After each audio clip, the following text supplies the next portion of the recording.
One. Boom. We are live. Hey, everybody. Thank you for tuning in for tonight's stream. It's a little lighthearted. It's going to be a lighthearted stream and everything else. Probably may not be even all that long, just to be honest. But it is us, your lovely trio, Melanated Counselor Yang, a.k.a. McCoy, here on Tuesdays at 9 p.m. Eastern Standard Time, 6 p.m. Pacific Standard Time, and wherever else you're at in the world, figure it out. I don't know. Just figure that one out. As always, be sure to like, subscribe, enjoy the show, leave your comments, things of that nature, and let's just have a wonderful discussion. And again, understanding that Sunday was Father's Day, and that's pretty much what we're going to be talking about. Is like, about honoring our fathers. Like, what do you guys typically do on Father's Day? But also at the same time, understanding that Juneteenth was also Saturday. So it's like we got a whole lot of celebrations going on in one weekend. Like, wow. So Father's Day, and everything else. Typically, what do you guys typically do on Father's Day? Like, how do you celebrate your Father's Day? Toby, do you want to go first? Go for it, Toby.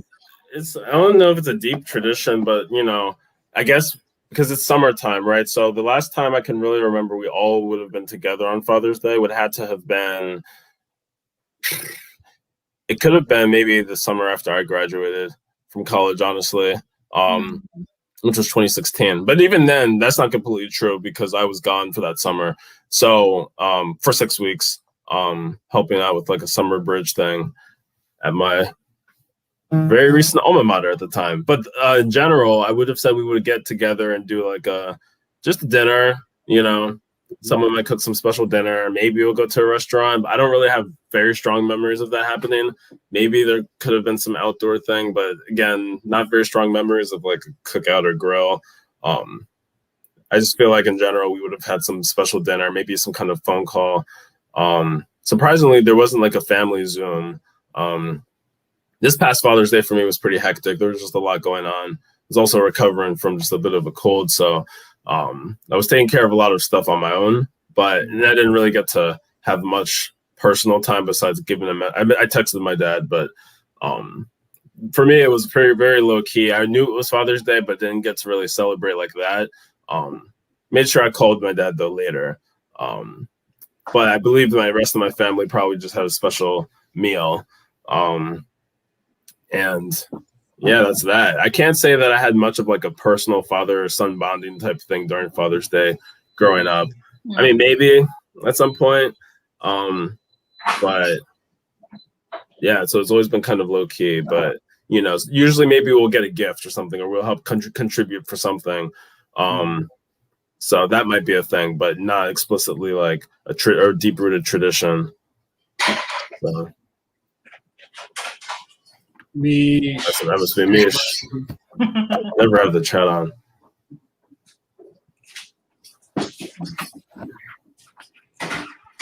Hello. And then, boom. Got to get our girl in there. Yes. Good to have you guys on. Elle, how about you? I guess for me, it's a little complicated, especially with what's going on right now. My parents, they just recently divorced, which is a good thing. Like, thank God, fucking family. And as some of you may know, my mom lives with me and stuff like that. But, just these past couple of years, just kind of reflecting and thinking about, just like my dad and everything. It's been a little bit complicated. I'm not gonna lie. It's sort of weird. Like, I don't know how to really like describe the relationship because that's like a whole therapy session. But like, Gotcha. Like, I guess when we were all under one roof, I don't know, Father's Day was just like, you just get dad a card or, like maybe like a gift or something. I guess because like I was also the youngest, I didn't really have too much like pressure on me for things. It wasn't like it was really pressure because it's not like my dad was like a big gift guy, really. Honestly, couldn't even tell you out of like the love languages which one he even is. It's a really, it's just a very like weird relationship that we have with our father, and it's a long, complicated story, but yeah, I mean, long story short, I was debating whether or not to wish him a happy Father's Day this year, and I didn't, because one, I sort of forgot it was Father's Day, to be honest, and secondly, like, and secondly, it was just like, I don't know. It's just a very odd, strained relationship that each of us have with my father. Some more so than others. But yeah, it's just those four here, and Mish. Like five. Misha's here, but I don't know. Like it's just weird to like really describe him without. It's gonna sound so dark, but like without feeling angry, without feeling anger, without feeling some kind of pain, because of just like really thinking back and looking back, and growing up and like the things he would say, how he would treat my mother, especially. It's just been like a whirlwind of emotions and things like that. And, I've just been taking the time to, really just step away from him, like emotionally and, and like physically, of course. And like COVID made it, easier. But, so like, but it's just, like I've just been just trying to figure out how I want to progress my relationship with my father, like what I want to do. Like on very few occasions he would like message me something, maybe like forward me something on WhatsApp.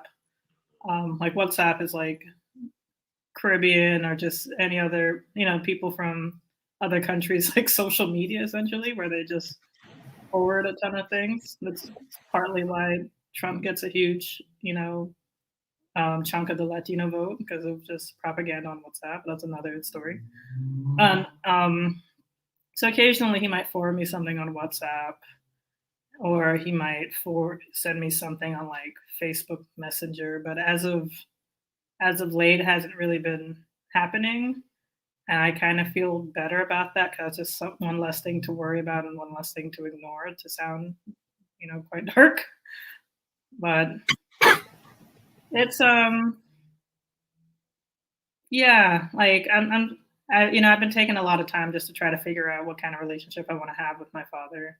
So I'm kind of a dark soul in this honoring our fathers thing. It wasn't until like I actually hopped on, I was like, oh shit, I'm gonna not have anything positive to say really. But I can talk about positive father figures in my life. There you go. For one, it's my sister's husband. Well, both of my sister's husbands. I'm not going to just call out one. And hopefully they don't know who I was thinking about if they're watching. So,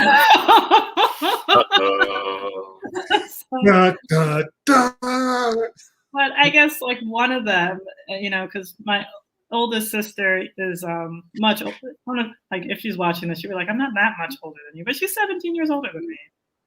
And and her husband is, like older than her, like a lot, like, probably like over 10 years older than her. So he could technically be like my dad in terms of age, but I don't really see him as that, but he is, an awesome father to his kids, and like he's just a really incredible guy. Like he fixes cars, he does like carpentry. Like if you ever go, like whenever I go over to their house, sometimes I just see him building a chair, and that's just like, it's a Saturday. That's what he finds to be fun. This is building a chair, and I always thought that was just so dope. And he does a lot of like kind of like construction work and things like that on top of his everyday job. Like even like he does things within their house. Like he did like the crown molding in their house, and like he builds a lot of things with his hands, and he works with his hands a lot. And he's just like a really awesome guy. He's really down to earth, and he's just like he's just like a lot of fun. My other brother-in-law, what I love about him is that he too is a great father to his kids, my nieces, and he's a phenomenal husband to my sister.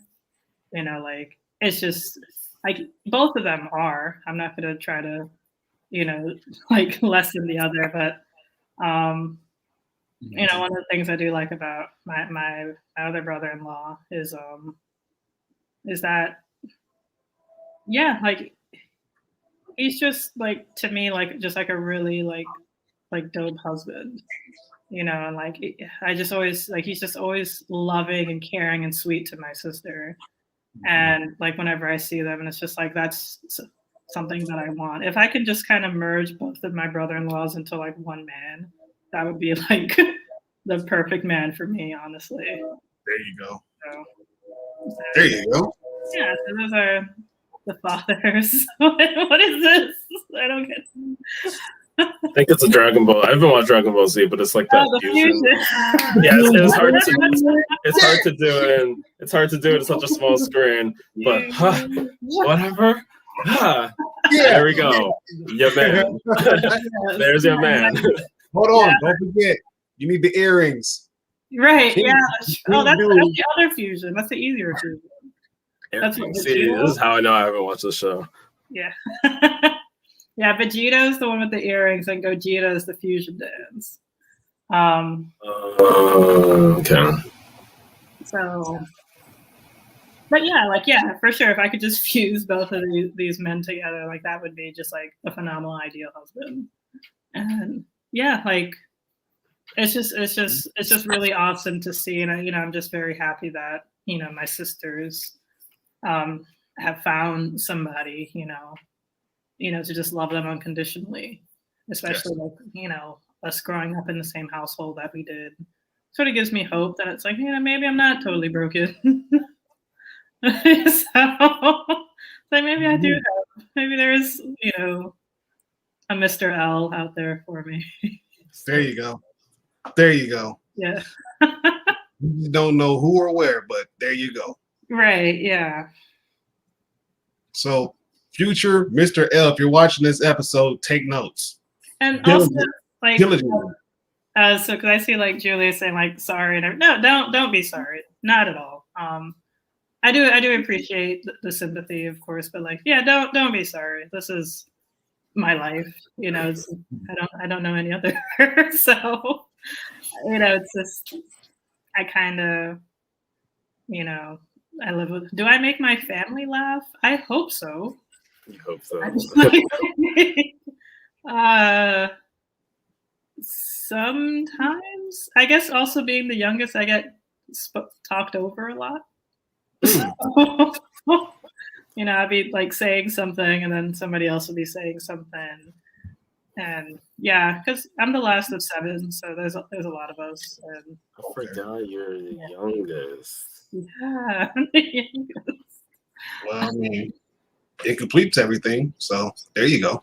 Right. Yeah. So I don't know. I guess I make my family laugh sometimes if they see some of my posts on like Facebook or maybe something that I share on Instagram. They don't really follow me on Twitter. One of my sisters does, who somehow she and Toby follow each other, and I don't know how. I still don't know. I cannot tell you how. Like, I really don't know because I don't remember interacting with posts on this account, and it's private, so I don't even know how I first even saw anything to interact with unless it was public first. I don't know. I would have to do like an advanced search or something, an advanced search between like 2019 and 2020, and see if there's any tweet that somehow I've engaged with. I don't know. I just haven't figured out the time or the knowledge to do it. But I am curious, and I keep forgetting. But we're gonna get to the bottom of this. Too. It's like, do you know? I'm gonna send her a picture of you. It's like, do you know him? Because according to Twitter, you do. So I mean, yeah, because like, you know, Toby and my sister, one of my sisters, who isn't married, they both live up in Massachusetts, Boston area. So I don't know, there must have been something that connected them. But it's just kind of hilarious. The one thing that connected was bam. Maybe. And then my sister was like, I'm gonna follow Toby. I don't know if we follow each other or if it's just. No, I think so. I think it's like. Oh, it's mutual? Okay, bet then. Yeah, I'll double check, but I think it's like you guys follow each other. I think it's just kind of funny. Yeah, and it is poor us, you know, Brooke, like just getting talked over. Yeah, I'm the youngest too, and.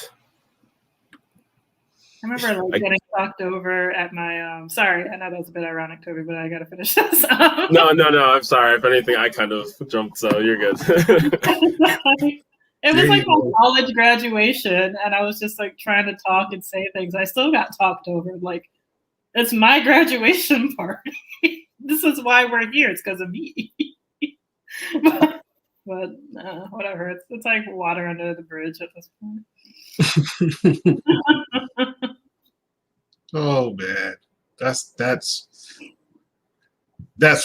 sad and funny at the same time. It's like, man, like I just graduated. Like, this is my party, and y'all just kicking me out of my own party. Like, you know what? Screw all you guys. Take the door. Get out. Like, when I say I'm a whole ass person, I do mean that with my family as well. I'm a whole ass person too. They still think of me as like the little kid. Like, they still get surprised when like I'm drinking. I'm like, yeah, I've been over 21 for quite a while now. For a hot minute, I've been over 21. I'm like, what? I've been legal. Yeah, I'm like legal.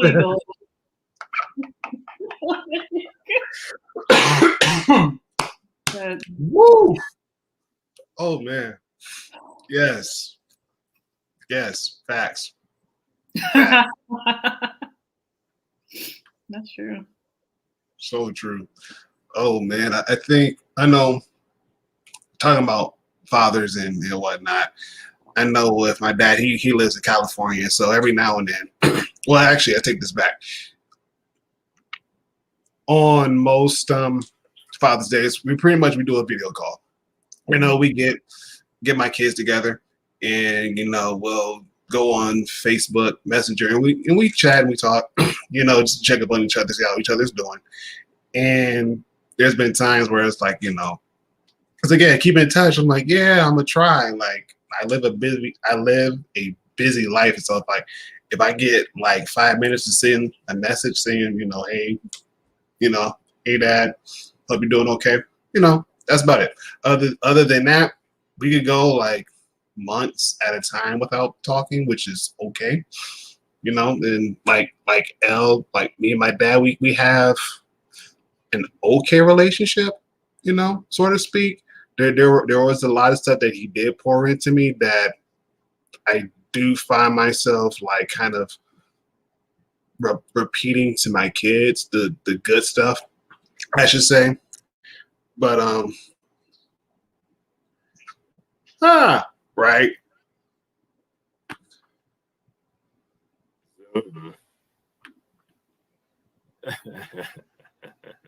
No, you're good. You're good. I don't know, like we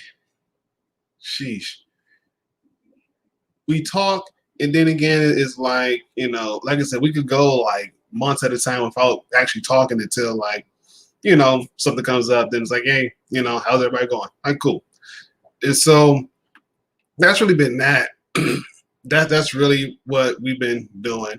And even this year's been kind of a little bit weird because of the fact that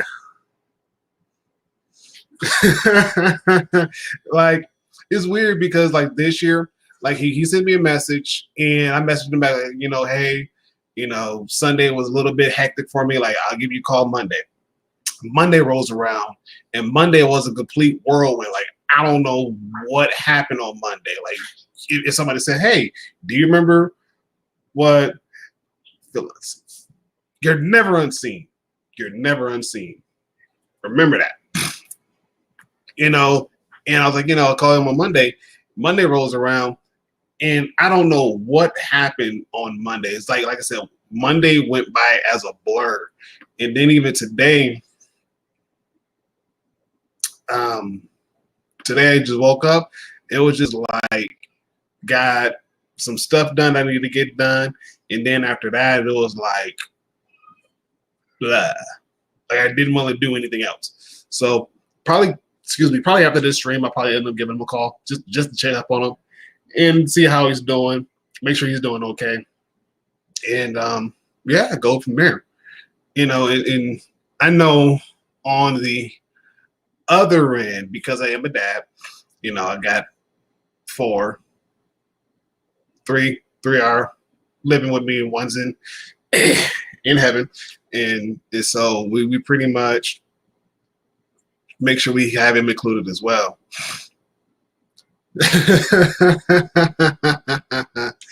Oh, you're good.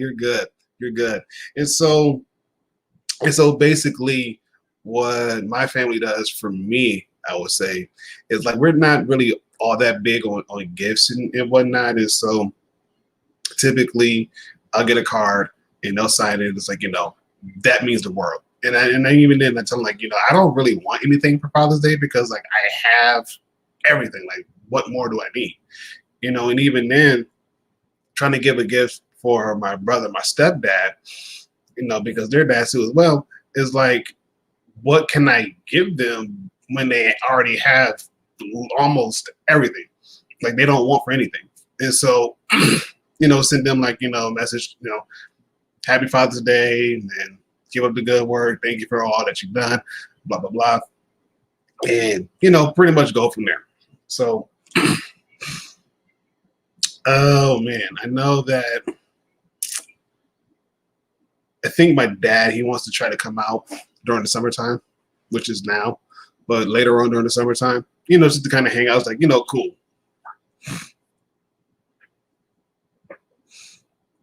I don't know, like, not at all. And I'm like one of those type of people where it's like, I treat Father's Day like a normal day. It's like, to me, because I have my kids, I love my kids, like each and every day they love on me. And we just have this relationship where it's like, we come, we talk, we laugh, we joke, we cry. We do pretty much a lot of things together because I want them to realize and let them know, like, no matter what happens, I'm always going to be in your life. And I'm always going to be that number one cheerleader for you. So whether you're doing something good, I'm going to cheer for you. And even if you're doing something good and you lose, I'm still going to cheer for you because, like, you're going to need that encouragement. And even then, like, I got a bunch of adopted kids and everything else. They say, happy Father's Day and everything else. They're not even my own, but because to them, I'm like another father figure for them, it makes sense. So it's just one of those like small joys where it's like there's not enough celebration in the world that could replace the feeling that I get from not only from my kids, but also from other kids in the neighborhood that, they reach out to me and everything else. So it's cool. I'll take it. And I'll run with it. And so pretty much that's what we do. Not really big on going out to dinner. Like, if anything, if you say, hey, you want to go fishing? Bet. Let's go. And we'll fish for hours. That's fine. Perfectly fine with me. Or My daughter, she's like, hey, you want to watch a movie? I'm like, okay, what movie you want to watch? Let's watch this one. Come on, let's do it. And again, I'm simple like that, and I'm happy. I think this year, the missus, she made it a point, give me something. I'm like, babe, I don't want to. She said, no, I'm gonna give you something. She's like, because you always do something for me, I'm gonna get you something. I'm like, okay, cool. So I got a pair of Bluetooth headphones that are like really awesome. So I'm like, I'm happy, like, yay. But other than that, like I said, it's just the small stuff in life. It's the small stuff in life that I cherish and I hold near and dear. And I typically just go from there. So boom. That's that part. That part. Another question for as we're going around in the chat and everything else. Another question. What are some things that were passed down from your father? So if you didn't have a father, like if you had like a father figure, what are some good things, some good traits that were passed down from your father down to you?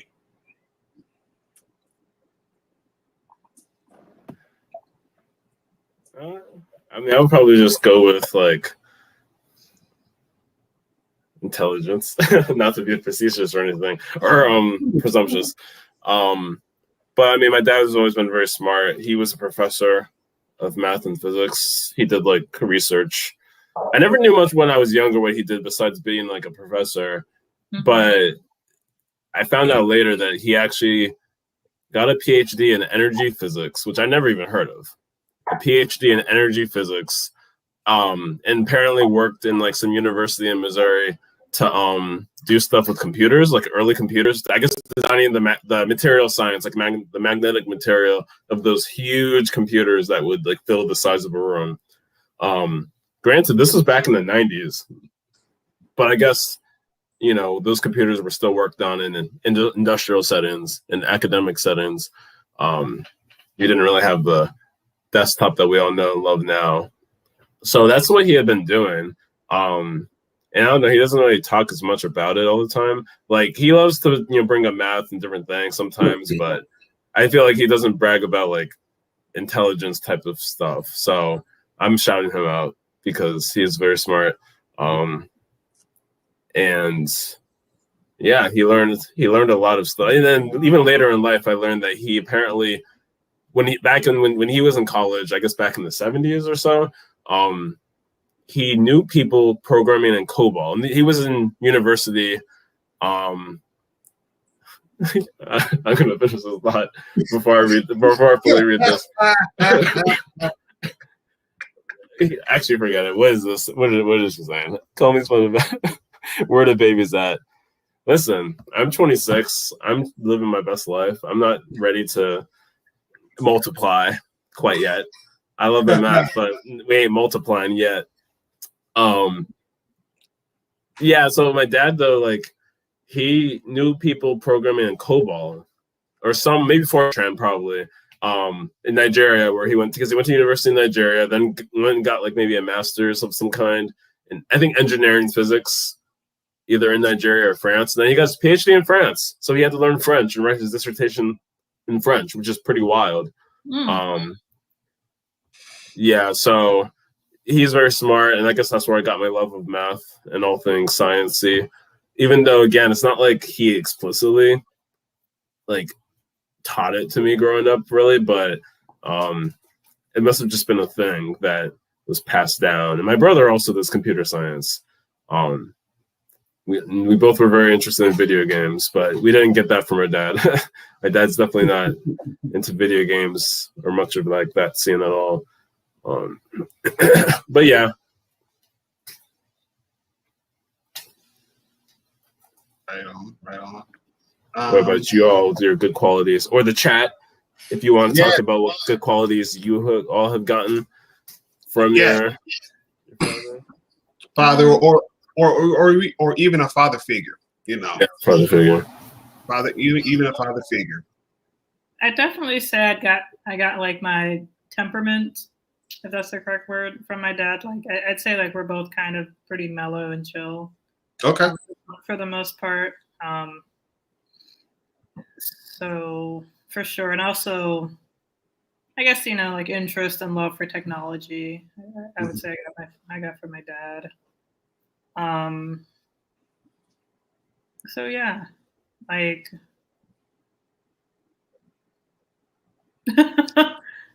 I don't know what else. I felt like I had more to say, but I guess, just like having the mellow and chill ness and not really trying to, I guess kind of have like a almost level-headedness at times. I'd say I'm a lot more level-headed than he is because he's kind of fucking crazy. But I'm kind of, There you go. Like I'd say I inherited that and did it better. Like there you go. There you go. And yeah. I know that he's into technology and stuff like that. Back in 2014, I bought the parts to build a computer, which I still have, but I haven't used in a long time. It's now dated because it's like 7 years old. But he helped me, build it, which was nice. And he thought that was like such a great idea. He was thinking of trying to do that too. Also, trying to like tinker with things and kind of, being able to problem solve well. I noticed that, like he's definitely like a fixer and like tinkerer. So, I definitely got that from him. Like I feel like, if I were a man or if I had like more upper body strength, I would probably be trying to fix cars and stuff too, because like, he knows how to do it. I wouldn't say as well as my brother-in-law, or not as, I don't know if forthcoming is the right word. He's not as like self-motivated to do it as my brother-in-law is. So it would like sit around for weeks, months, years to get something done that needs to be fixed or whatever.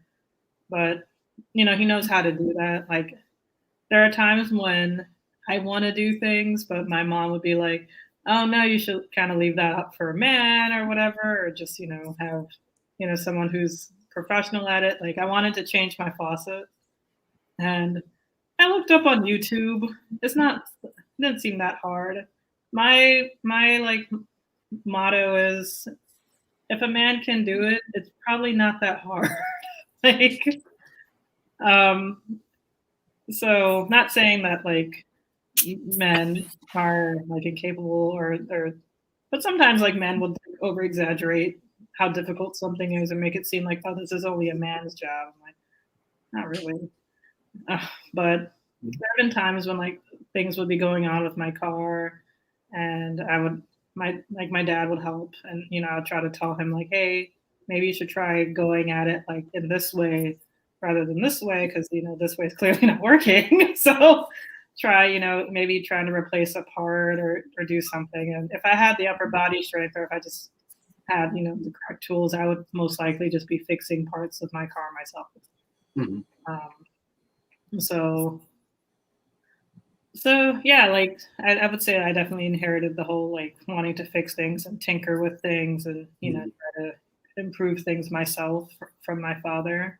I always felt kind of weird wanting to do that. I don't know what kind of wife I will be, and I don't know what kind of husband I'll have, because I would love a man who's like handy, like that shit's sexy as hell. But I don't mind being handy, and I would like to be more handy, if that makes sense. Yeah. Oh yeah. Like maybe if me and like my future husband or something or significant other would work on things together, if he would find that to be cool. But I don't know.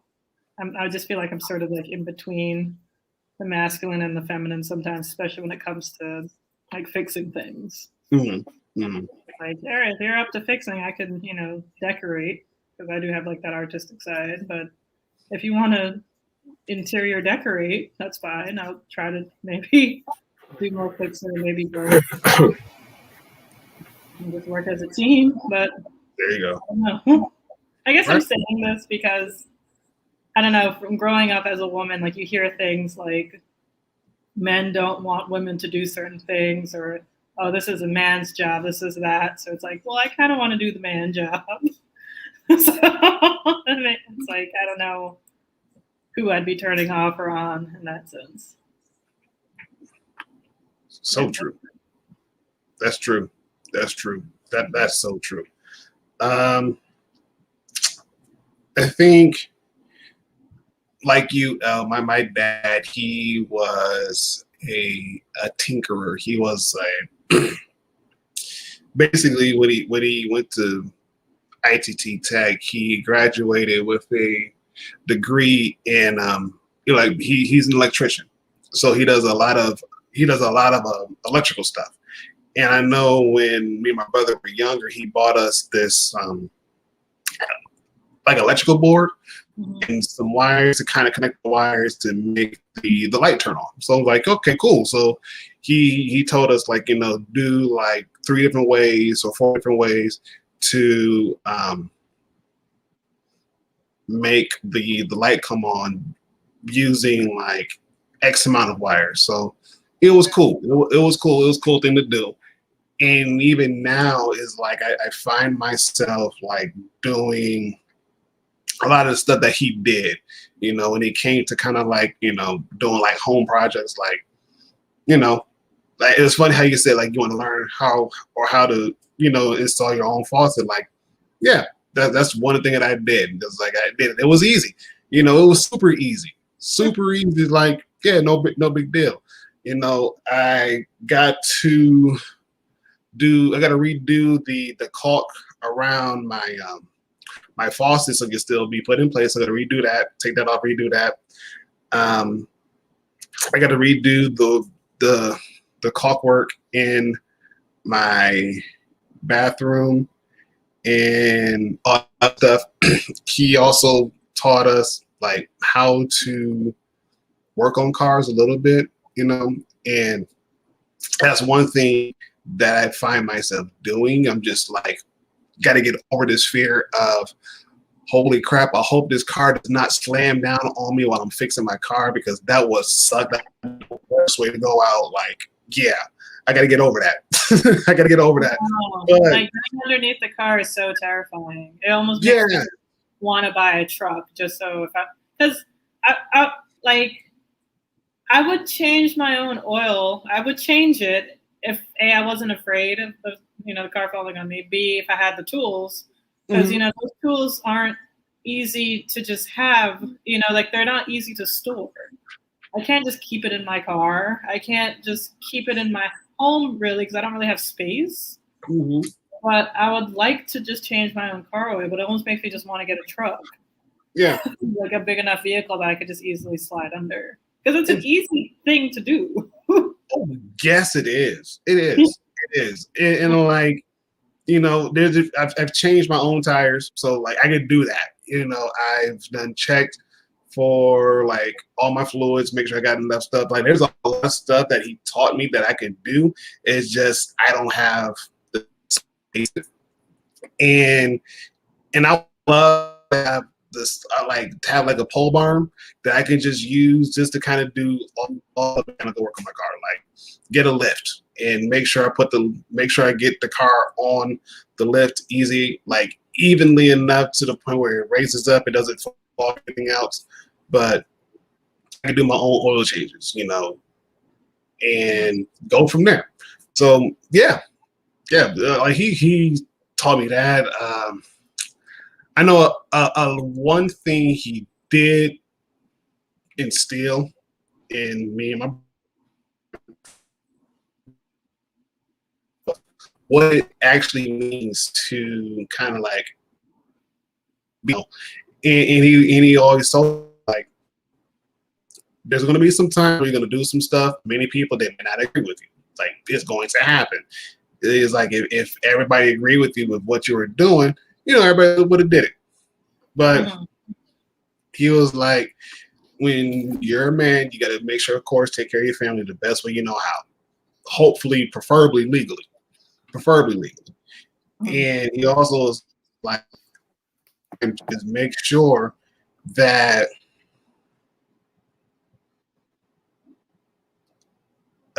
just to make sure that, stand on your, hold your own now as much as you can, and teach them as much as you can, show them the way, because there's going to be a time where I'm not going to be here, you're here, and your kid, they're really going to have to lean on what you instilled in them. Mm-hmm. And so he was just like, when it comes to being a man, it's for sure easy, like, but it's hard. It's just there's a lot of work that goes involved in it, and handle those situations and stop, handle those situations with some grace. Always, and even to this day, he always says, like, whenever everything seems to get super hard, it's like, you just pray, pray to God, ask help, church all the time. It's like, but I do things, or sit down and pray and tell him to my kids and my grandkids. I know he's going to do it. Like, I know. And so he's like, always remember. I'm like, gotcha, Dad. And so those are pretty much some of the traits, the qualities that he passed down to me that I'm passing down to my kids. But if not, at least they can't say they never heard it. Mm-hmm. At the very least. Right. B. Julie has been saying a couple of things. Yeah. She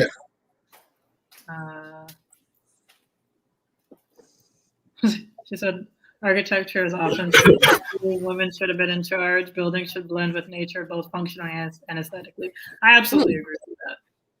That's one of the things I loved about Japan. Like, a lot of the stuff, like a lot of the buildings and everything blended in with nature. That's why a lot of buildings were, and shrines were like brown and orange and red to kind of blend in with trees and plants and like wildlife.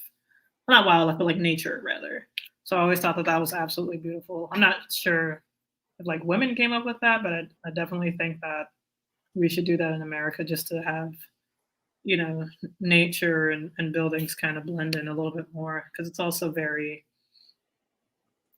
soothing. That whole entire country is just like a big, huge, just meditation trip almost, because it's just so peaceful and soothing. Mm-hmm. So she said, I wanted to ask, like, did your dad literally teach you this? It's a native language to him. You could tell gender roles. I don't know. I don't know if it was when I was talking about me fixing cars or about gender roles. He didn't really talk about, oddly enough, he didn't really like bring up gender roles that much. Mm-hmm. But like, there were, cases when, he just wanted to be an asshole, he'd bring up gender roles. But other than that, like, he didn't really, which I always thought was kind of interesting. It's not like, if he was out fixing a car and I stood outside with him, like, he would probably like talk to me or show me a couple of things. He wouldn't just be like, oh, this is a man's job, go away. He wasn't like that. He was fine with like showing me things and teaching me things, because I guess it's one of those things where it's like, what do you got to lose? and also when it comes to like other businesses or companies fixing my car, then I sort of know, like, I have like a little bit better of an idea of what's going on. So that was always good. And I'm kind of naturally athletic too, so I get that. Like, I build, like kind of strength and endurance pretty quickly. I've been noticing. So I've been seeing a personal trainer, and he was at first excited to train me because he thought I was going to be easy, because I look athletic, and usually with this sort of build it's easy. But I literally told him, I was like, no, I'm not fit at all. I just look like this. And So when we started working out, I couldn't squat. I didn't really know I couldn't squat properly. And he was, I'd get really winded, but he's very proud of me now because I know because I could squat now and I could do the things. But I guess like how quickly I was able to just sort of progress is just being naturally athletic. But I agree, we do need to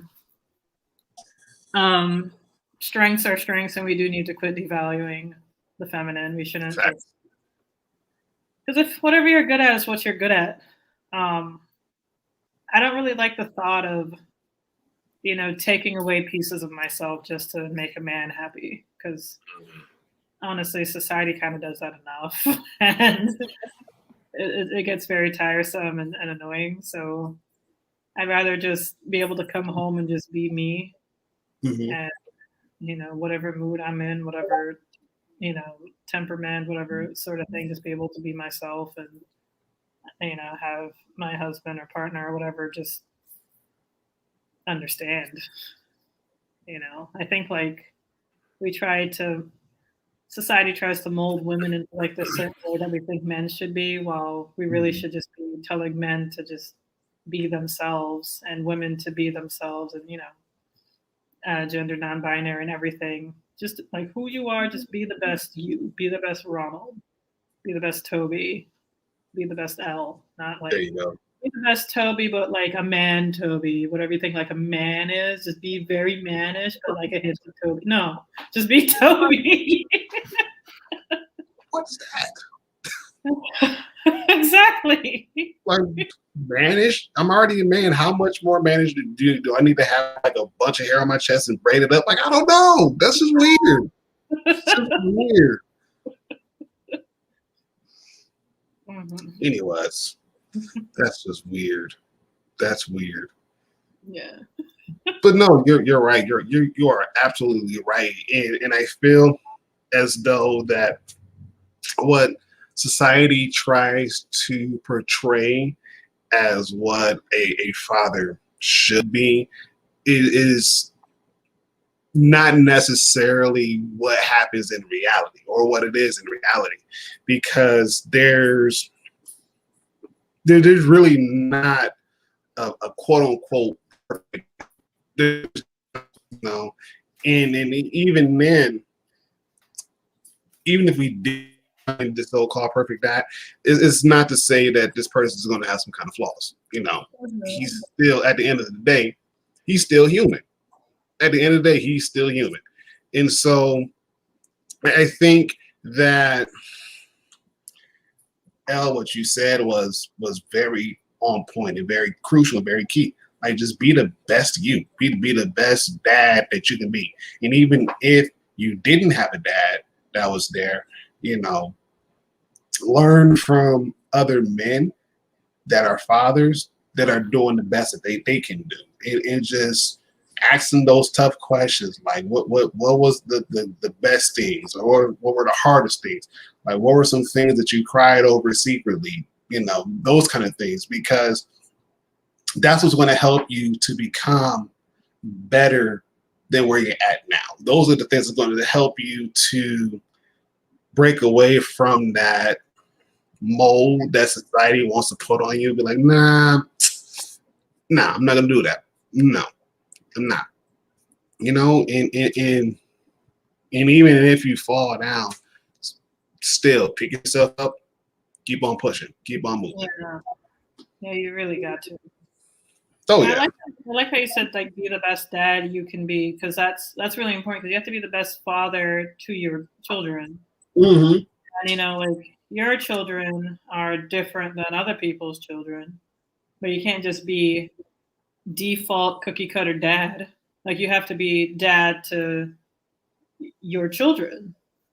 So like, your children have different needs and different personalities, different likes and dislikes, and some may express their emotions differently, and you have to work with that and just get to know them in that way. And like, and it's just, I feel like it's such a beautiful thing when, like, your kids just are just different. They're just them. Yes. Like sometimes you understand why they're them, and other times you just don't. It's just like they're just like that. Like not I'm not saying like in a like just like, oh, maybe one kid likes to read, but like nobody else in your family likes to read. I was like, that kid just likes to read. I don't know what to say. Oh, Like, that one. yeah. I know one of those. Yes. But it's such a beautiful thing, and it's like, Mhm. oh, I know this kid will probably love this book. I'll try to get this book for them, and they'll, I hope that they feel really happy about that. Whereas, Yes. yeah, and I always think that's like beautiful, just knowing how to parent your kid. But it's also very difficult because you're teaching live humans how to live, like go about life, like it's like you just have this job now. And he's like, well, you qualify because this is your kid. So you're like, you start today. You're now a dad. You start today. Mhm. It's like, all right, what do I know about life?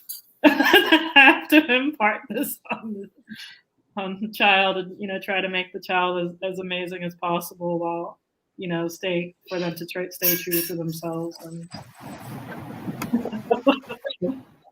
This one. Yeah, I get that one. Oh man. Oh yeah. That's funny. But Elle, going back to what you were saying, you brought up a good point. It's funny because like when talking to my neighbor, he's like, he's asking me he's like, my son says like you're his other dad and blah blah blah. Like you gotta remember, like before we moved out here, when we were living in Colorado Springs, like always surrounded by kids. Always surrounded by kids. There was not a time where my house did not have a kid. There's not. I can't recall when there wasn't like a bunch of kids running around in the house or around the yard. Like, I can't recall. I cannot, because we figured as though that as long as we knew the parents and the parents were okay with their kids coming over, like it was golden, and so they would come over, they would like I would play with them and everything else, because it was like, okay, we have somebody, of course we got our own parents at home, like that's fine. It's like, but somebody that's able to engage with us and interact with us on that same level, but also at the same time allow us to get, that's cool. I told them, like, a lot of them, they looked up their father figure. A lot of dad was not in the home, was not at home. And so it was like they had an environment where if they came over, if they want something to eat, there you go. Like, food is there, water is here. There's something. If you want a snack, you got cookies. We got all. So there's no reason to eat. Like, no, get something to eat. Do it. And always just kind of keep in mind, make sure that to your parents, make sure your parents know where you are, and if they're okay with you coming over, to come on over and go from there. And he was like, really? That's what you did? Like, oh yeah. Like my wife's cousin, her son, he comes over and we talk, and he's like, is it Mr. Marseille? He's like, thank you for allowing me to come over. And everything was like, I get it. It's like, but at the same time, I also need to understand that because you are a young man and everything else, like, I'm gonna pour into you. Because your dad's there, but at the same time, because you come over here a lot, I'm gonna pour into you all the stuff that I know. And the one thing you need to remind yourself is be respectful of your mom. Period. Be respectful of your mom. Period. You only got one. And make sure you do what she tells you to do. Make sure you stay respectful to her. And he kind of goes on. I'm like, dude, listen, Like, I'm gonna put it to you like this: if you ask me to come over, and me and your mom have a conversation, and she says you'll be doing this, that, and the third, you ain't coming over. Like, flat out, you're not coming over until you get your act together. And so I'm like, try me if you want to. Try me if you want to. So the one time you messed around, I got suspended. I'm like, oh, you ain't coming over. He's like, but why? I'm like, dude, you got suspended. What'd you get suspended for? And so he told me what? He told me I got suspended. I'm like, okay, like, valid point, but no. Once you start going back to school and everything else, then sure. Once stuff at home is good and taken care of, come on. And even in like my neighbor's son, you know, he comes over like, hey, can I come over? Like, did you talk to your dad? Does your dad know it's okay for you to come over? Everything else. You go back over there, go back across the street, you talk to your parents first. If they say it's cool, come on. If not, no, can't come over.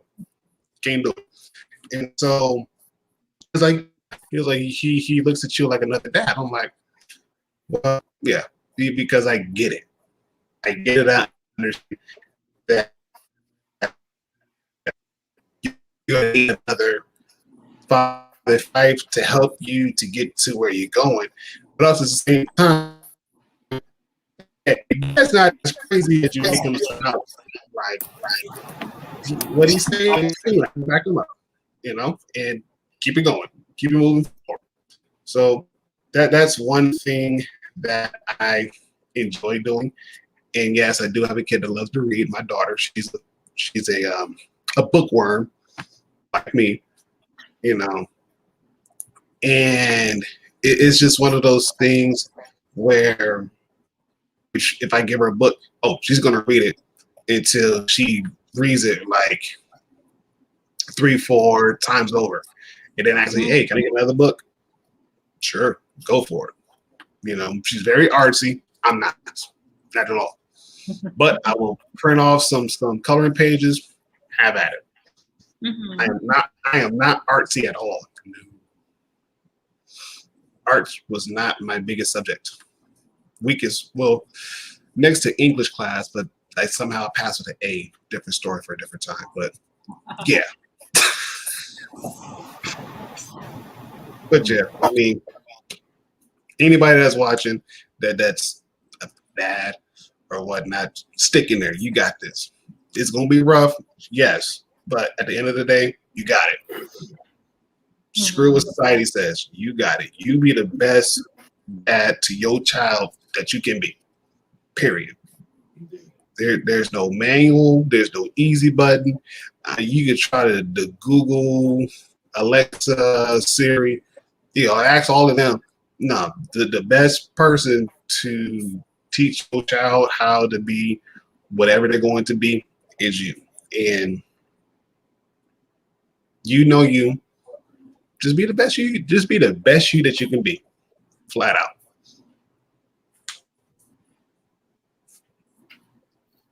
Agreed. That was very well said. I liked when you were talking about your the neighbor kid, mm-hmm. your son's friend, because you know what it was like at his age, but you're also a father, so you're sort of like, you know, understanding how to balance between both worlds, because it's like, okay, you know, you also have to be a father figure to this gentleman, because mm-hmm. Young man, because you know it takes a village to raise a kid, and you're part of his village. So, mm-hmm. and also it's good to like sort of establish some sort of, you know, like authority kind of thing too, just to show like, hey, you can't just do whatever you want, or you know. Oh, yeah. Mm-hmm. Yeah. I get it. Yeah. That's cool though. That's definitely important. Oh yeah. And here's the cool thing too. Like, both parents gave me permission. If kid gets out of line, I have permission to jack them up. And I tell them, like, listen, I already talked to your mom, I already talked to your dad. If you get out of line, they already gave me full-fledged permission to jack you up. Like, I'm all for it. Like, I have no problem putting kids over my shoulder and doing a Lex Luger on them like WCW, and then throw them on my couch. Like I have no problems doing that. None whatsoever.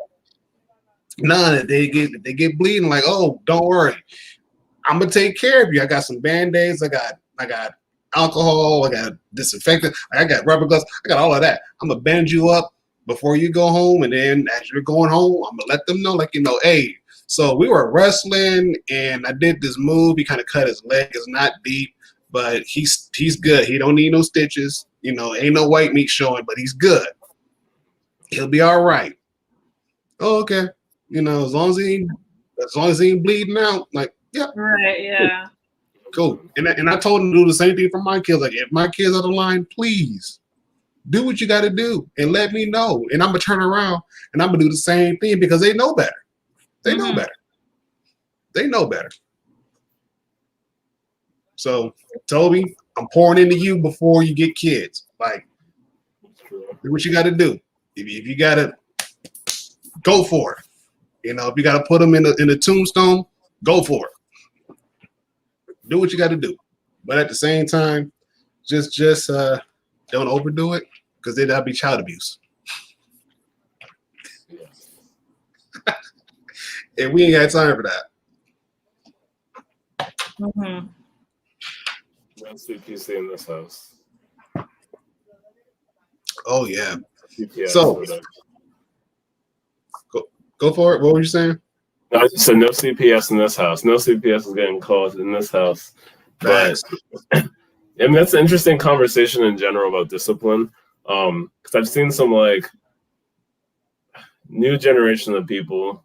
I mean, some of them are my age, some might be younger, some might be even a little older, where they're talking about how they feel about disciplining their child.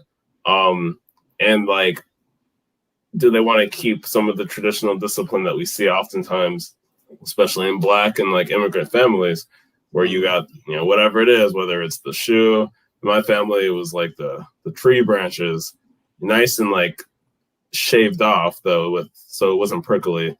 But they would take a machete, like an actual live machete. If I go home to my parents' house in Maryland, I can find it somewhere in the garage. That machete has had a long life.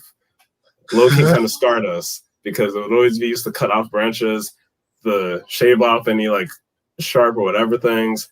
And that tree branch was used to not really hit you over your body, but you have to hold out your hands. And it was just like, oof. I found out later that there was other forms of discipline. People use belts and other things. I was like, that's a little dangerous, but I guess that's what we're doing. But I've seen some younger people even talk about like discipline, like it shouldn't happen, at least it shouldn't happen this way, and XYZ. That there's better ways of disciplining a child. And this isn't a rebuttal to you personally, Ron. It's just a general conversation because we're out here chatting and we talk about things and different things. And it was an interesting reflection on like, we were disciplined and we all kind of like talk about how like, an in-joke, for those who don't know, like an in-joke oftentimes is that like, if you don't beat your, like Black people, we might have been disciplined a certain way, but at least we weren't mouthing off to our parents like certain white friends. I'm not saying all white people, of course, but like there's certain people where it's just like they mouth off to their parents or they call them by their first name. Like you've all seen those type of memes where like you hear all types of crazy things in other households, but for us, that's just not tolerated. So it's like the discipline will put you straight. You're not going to speak out of turn to your parents and all this, but there have been people saying that there needs to be better ways of disciplining. And there's some people, like, again, my age, some of them are even like African. Like one female friend of mine, she's Nigerian American like me. And she was saying that she's very against, physical discipline. And I want to talk more about that with her and other friends who've expressed this type of stuff. I should start like a conversation somewhere, probably on my Facebook page. But how do people feel about like disciplining? I mean, it sounds like obviously, Ron, you were just talking about you doing what you need to do with your kids, and then the people that you end up overseeing. You get permission from their parents. Do you think though there's merit to people who say that like for the next generation that there's better ways to discipline, or you can still discipline and get the same respect from your child without it being physical, or what's going on with that? Well, and it's funny. I'm glad you brought this up too. And it's funny because, like, I remember whenever my dad disciplined me and my brother and my stepsister, for that fact of the matter, like we got whooped with a belt. Like that was the one thing that was a common. You know, my step grandmother, she was the one where she made us go into the backyard and get our own switch. Yeah, and so it's funny how you brought that up. Like, you had to go get the machete. Like, no, we ain't had a machete. She broke that thing off, and she picked off all the little twigs on there. So the switch was what it was. It was a switch, and so it was not smooth whatsoever. Was not smooth. No, and so she told us that if we got a line, the switch that we got, that's what she was going to use. And I think, like, and my brother, we joked about this once too. I think she may have looked me and my brother like once, and we're just kind of looking like, really? Like, what is this for? Like, okay, whatever, you know. But then again, we were kind of like terrified. Was like, if our dad whooped us, that's a totally different story, totally different subject, and so we were like, yeah, we're just gonna be cool, Then again, we didn't get into a whole lot of trouble. We didn't cause a whole lot of trouble, so there was no need for us to get disciplined as much. And I think we probably had more punishments than like whoopings, really. But even still, then it was still the simple fact of the matter of, hey, not going to step out of line at all, and just got to do what I got to do. And even with my kids, like I tell my kids, like, I don't like whooping y'all. I don't like. That's probably like the last thing I want to do. Like, but however, if that's the only thing that's going to get the point across, because I could take your game systems away, I could take your phones away, like I could take all that stuff away. But if y'all ain't acting right by then oh yeah, oh, you getting a whooping, like you getting one, you getting one. You may not like it, but you gonna get one. But at the end of the day, it works. What about you, El? I get it. Like, I feel like in a perfect, like, parental world, like we wouldn't, like use like a belt or anything to punish the kids. And some parents do. Some parents definitely do succeed. It's just, I guess it just depends on how much like like how much time and patience the parent has, because sometimes it could just take a really really long time or something, and it's like, oh, this kid isn't learning. Funny enough, like I wasn't like spanked too much growing up.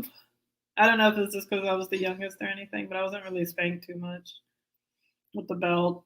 But when I was a kid, sometimes like if I were to get spanked, sometimes I'd actually like catch the belt, which was always sort of funny and kind of crazy of me.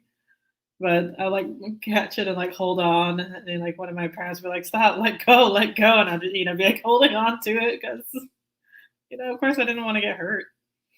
But yeah, I don't know. I don't know. It's a hard thing.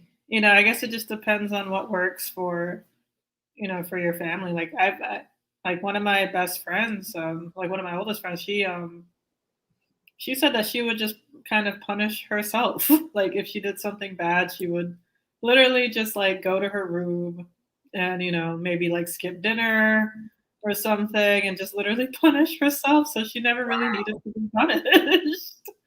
Like by her merits. It's like, okay, kudos. Like she learned her lesson. She would realize her wrongs and do it herself. Okay. Yeah. I feel like I learned a lot from my older siblings, and I felt like I kind of just grew up as like a goody goody, um, to, to an extent, and that's not a good way to live. Just to live for your parents almost, or just like, oh, I hope I don't stress out my parents too much. I hope I don't, you know, make them like worry about me or try to like Mhm. take care or care about me too much. Um, I've actually like heard recently that a lot of kids who are probably suffering from anxiety and depression um, might actually get very good grades because they Mhm. don't want to seem like a bother to their parents. So Okay. and that makes sense. I wouldn't say I was that kid essentially. I think I was just sort of naturally like naturally gifted, intelligent, like intelligence wise. But I can definitely see that, not wanting to worry your parents in case that they, it's like, oh, well, because, my mom would always say how like stressed she is and how miserable and all that and how, like all this stuff. Like she was always just, quite dramatic and it just sort of weighed on me about, yeah, I don't want to be too much of a bother. Mhm. And so it wasn't necessarily like a bad thing, at least I don't know, maybe. So I'm going to therapy, so I guess we'll find out. Huh. But and of course I could always like kind of entertain myself anyway with like video games or whatever. Mhm.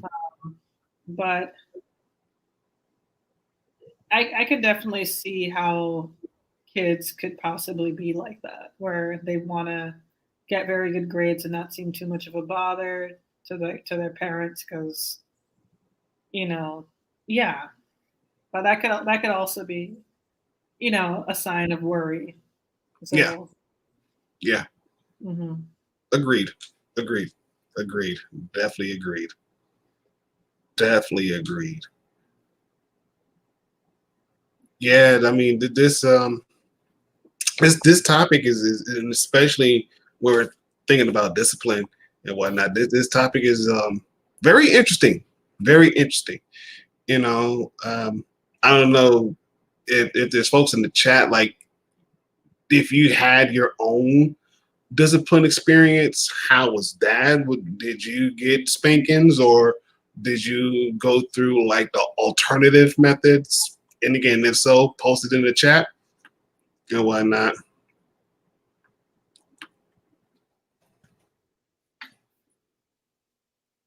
Okay. And as you're doing that, we're going to pretty much go ahead and just kind of like ease our way out of here and everything else. Not saying that whatever your thoughts you guys do have, please share them. Please share them. Just please share them. Because we still got final thoughts of our own. You Right. know, and even then, whatever thoughts that you guys throw out there may spark another conversation. We don't know, but again, as one person would put it, we're bringing this plane down for an initial descent. We haven't touched down just yet. We have not reached the gate, but we're slowly cruising down and whatnot.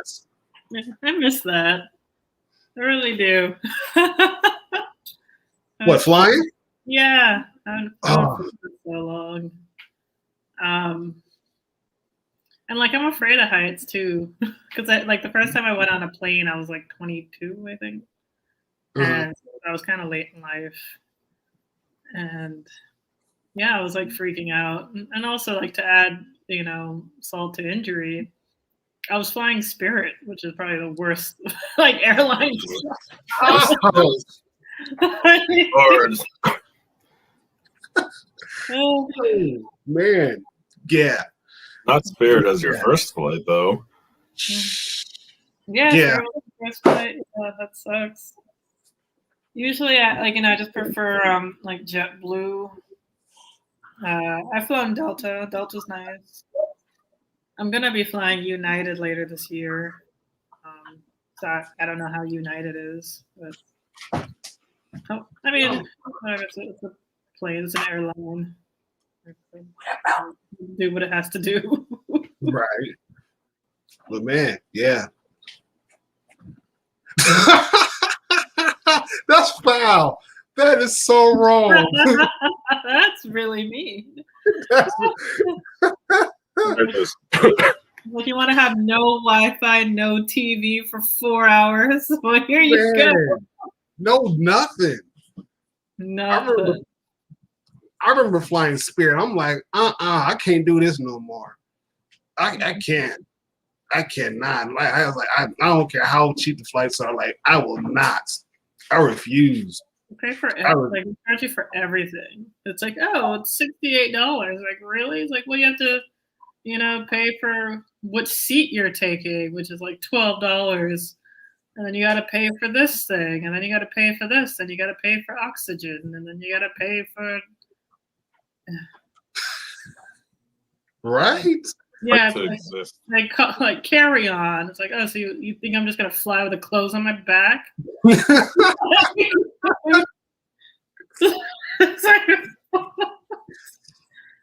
can understand if I was just coming and going somewhere the same day, like for an interview, but that's literally the only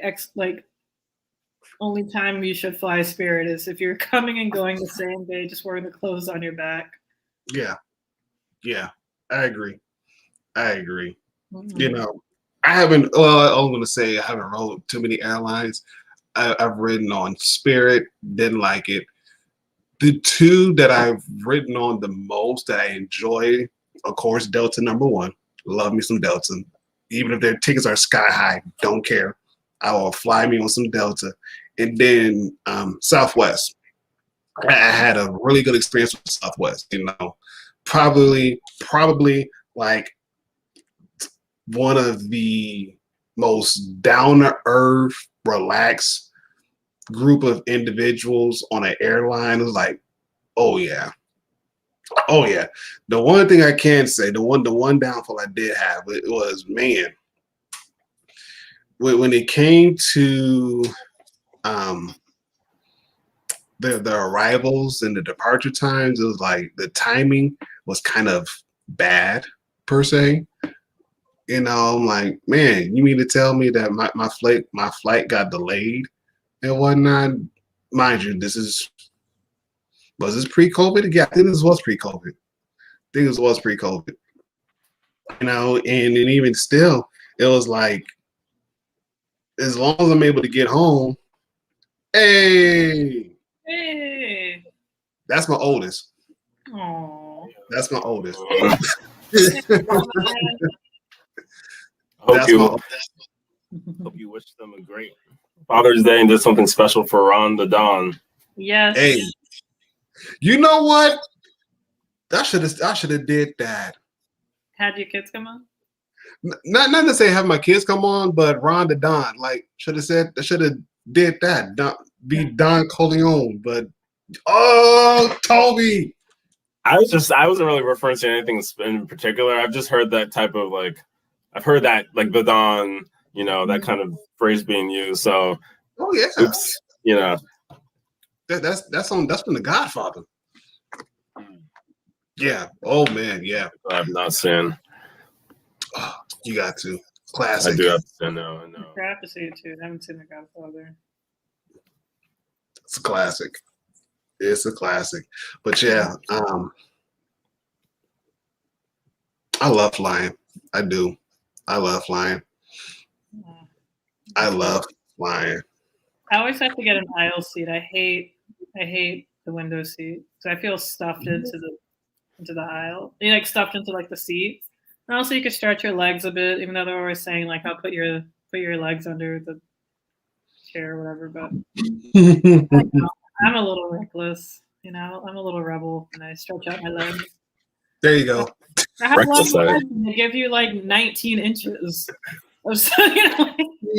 Yeah. Okay, I Yeah. just have my knees buck up against the chair in front of me. This is a great experience. No, I'm gonna stretch out my legs.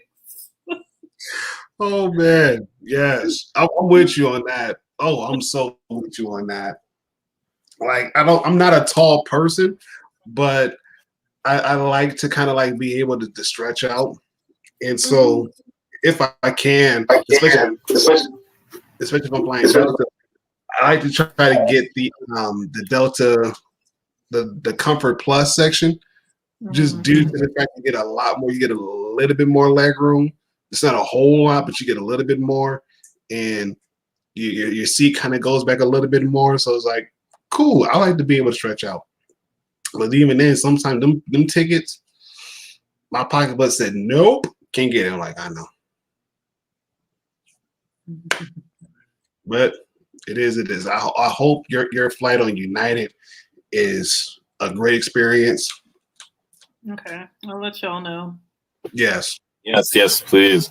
My brief comment was I probably flew on United once or twice. I do need to check. There was a flight that I had going from like DC to Texas, I think like Houston. It was annoying because I ended up like they didn't have airheads. I didn't have my own earphones, my own headphones, and normally they're supposed for a second like they didn't have my own airhead. I'm like is that a necessity? Yeah, no, I definitely was saying the wrong thing. On the plane. Like, and this is 2015, so this was like even pre-AirPods. So I don't even know if that was the reference I was going for, but in general, I didn't have like my headphones, and they didn't have them. They're supposed to have, I guess, little bags of them. I think this was United. And so I was like, okay, can I get some from the flight attendant? But this was like a big airplane, so it was like maybe 2 of us in the middle and 3 on each aisle. So you had like 2 aisles, I should say. So it was kind of crazy. 2 aisles, 2 or 3 in the middle, 2 or 3 on left and right side. So like they were busy. They were like not really rude, but just kind of short sometimes with you. So I was like, ooh, okay. And I was trying to ask them like when we got food, like, hey, can I get the headphones? I didn't get them. This was a long flight. So like, it's a very first world problem. But I was just kind of like, man, like, come on now. Like, I basically was on this flight with nothing that I could do because I couldn't, of course, watch the movie or hear anything. So I was basically just staring at like the landing screen, like because they had a nice screen. I'll admit it, the screen was nice. No. But they had like a nice, I got to just watch the airplane in trajectory mode, just different little like whatever the GUI was. I was like, oh, this is a nice visual thing, I guess, to show exactly where we are in the country you're flying. But this is not really my idea of fun. I guess I didn't have much that I brought in my carry-on to help me out. And so I was just like, this is annoying. I was like, we're never doing this again. I'm gonna find real quick if I can like. You know what what's annoying now, because a lot of phones are having like no auxiliary port. So a lot of people are just getting wireless headphones. But I think with airplanes, you still have to plug into the headphone jack, to listen to your thing. So you still need headphones like that. I don't know if they have. I'm sure some planes probably have some Bluetooth capabilities. I think it's going to be a pain in the ass because, if there's like seats, and it's like you're trying to pair with what now? And then, like, that's gonna be a joy. He's like, oh, I'm gonna pair with this. It's like, oh no, I picked the wrong thing, and now it's pairing with that person. Now they're listening to what I'm watching, and like it's gonna be something. Yes, agreed. But agreed. Yeah, that's gonna be a thing. Mm-hmm. Mm-hmm. And it's funny you brought that up too, and how Toby brought up the headphones for sale. On the flight that I took to Florida, Delta, they were actually handing out the analog headphones that they were like, they're $2 for the headphones. Once you buy them, you get them. Yeah, huh? That's a good price. Yeah, I'm like $2 for some headphones, and I just remember like, oh, I just bought some, and so it was just one of those things that, and again, that you don't think about, but at the same time, it's like okay, I know they have the ports for them, and so if I wanted to listen to a movie, or hopefully if they do audiobooks, Delta, pay attention. If you want to earn some business, get some audiobooks on your stuff. Really smart, yeah. And listen to a book for a 4 or 5 hour flight. That'd be dope. Come on, Delta, I'm trying to help y'all out. But still, it'll be cool, because now with the worrying about pairing your Bluetooth device to somebody else, takes that out. So that was the one thing that I enjoyed. Or I saw it, I'm like, man, they should have done this years ago, that they're now starting to do. Unless they've been doing it and not just been like in my own little world, looking out the window, going to sleep, whatever, So the joys of flying. Now you make me want to go fly somewhere else, just so I can just fly somewhere else. Thanks, L. Southwest is very nice, though. That was like my favorite for a while. I mean, it's still good. JetBlue is great out of Boston, but Southwest. That's what I usually fly when I go to Boston. To JetBlue, like I have to. Like, yeah, they once had a one-way, like not a one-way, but I was able to get a round trip from, was it from Boston to New Orleans? One stop. No, not one stop, nonstop. And I was very surprised that I could go that far. But I was like, wow. So that was just a nice 2+ hour, 2.5, maybe almost 3 hour flight. And it was great, actually. That was summer of 2018. It's like a 3.5 hour flight from South Florida to Boston, and it's one way. Because we one of their what's it called, like ports, or what, like one of their like stations. I don't know. I can't remember the term. JetBlue is here in South Florida. It's like either in West Palm Beach, or I think it's in Fort Lauderdale. I think like they have like a hub in Fort Lauderdale. Okay. So, and like they have one in Boston too. So it makes me happy whenever I go and visit my sister. There you go. I just take JetBlue. Oh, they're my favorite. Yeah, they actually, you know what? They do have one in Fort Lauderdale, because they're over there by Delta. Mm-hmm. So yeah, like now I got flight feet. Oh my gosh. All right. Yeah. All right, y'all. We're gonna go, because Elle over here talking about flying, and she making me have flight feet. And yeah. Might have to look us some round trip tickets to the Boston area. Yeah, I think I finally. Oh yes, say less. say less. The meetup that has been overdue. Well, I wouldn't really say it's overdue, because we haven't formally planned anything, but like, kind of, it's been a year, guys.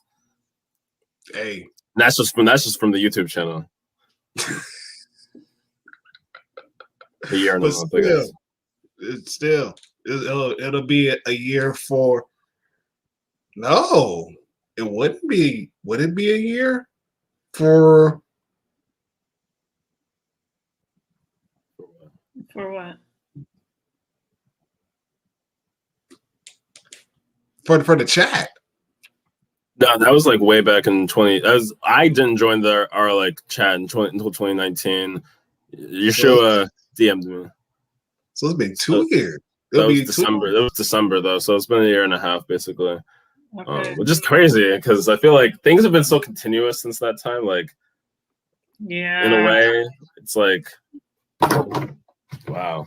Yeah. It's been a year and a half since we've been on this ride. Right. Yeah. Quite so. Yeah. All right, y'all. We gotta go. We gotta go. Oh, keep in lock. We are doing a crossover event this week. Thank you for bringing that up. Yes. So stay tuned. Once we get all the finer details figured out, I'll be blasting that soon. So Keep it locked. Until then, we will catch you guys next week. Same time, same channel, same lovely trio. And you never know, we may have a special guest. You never know. So tune in. Yeah. We love you guys. Peace. Thank you as always. Yes, thank you. Thank you.